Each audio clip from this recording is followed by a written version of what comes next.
নমস্কার বন্ধুরা, আপনারা দেখছেন voice of Bankura, presented by S sir physics, Bankura সেরা ফিজিক্স কোচিং সেন্টার।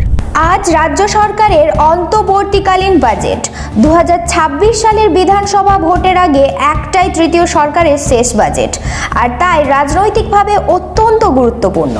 মুখ্যমন্ত্রী মমতা ব্যানার্জি সরকারের এই ভোট অন অ্যাকাউন্ট বাজেট ঘিরে সাধারণ মানুষের কৌতূহল এখন তুঙ্গে। কারণ প্রশ্ন একটাই, লক্ষ্মীর ভাণ্ডারে টাকা কত বাড়বে? রাজ্য সরকারি কর্মচারীদের ডিএতেই বা কি ঘোষণা আসছে? সূত্রের খবর, নবান্ন থেকে ইঙ্গিত মিলেছে এই বাজেটে জনকল্যাণমূলক ঘোষণার বিশেষ জোর দেওয়া হতে পারে।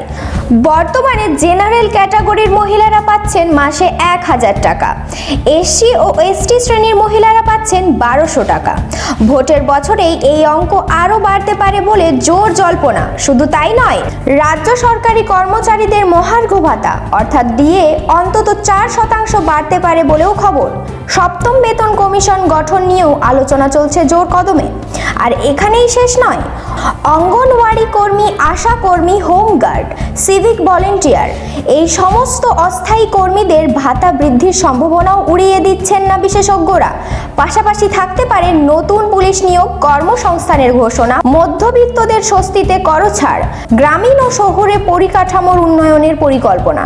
সবচেয়ে বড় চমক আসতে পারে নতুন কোনো সামাজিক সুরক্ষা প্রকল্পে, অর্থাৎ আবাস, স্বাস্থ্য অথবা মহিলা কেন্দ্রিক প্রকল্পের তালিকায় যুক্ত হতে পারে আরও একটি নতুন উদ্যোগ। সব মিলিয়ে রাজনৈতিক মহলে স্পষ্ট ধারণা, ভোটের বছরে এই বাজেট সাধারণ মানুষের মুখে হাসি ফোটানোরই চেষ্টা করবে। এখন শুধু অপেক্ষা, বাজেট বই খুললেই বোঝা যাবে নবান্ন ঠিক কতটা চমক দিল বাংলার মানুষকে। আপডেটের সঙ্গে থাকুন। এই ধরনের গুরুত্বপূর্ণ খবর সবার আগে পেতে আমাদের চ্যানেলটি সাবস্ক্রাইব করুন আর ভিডিওটি শেয়ার করতে ভুলবেন না। আপনার মতামত কমেন্টে জানান আর লাইক শেয়ার করে ভয়েস অফ বাঁকুড়ার পাশে থাকুন।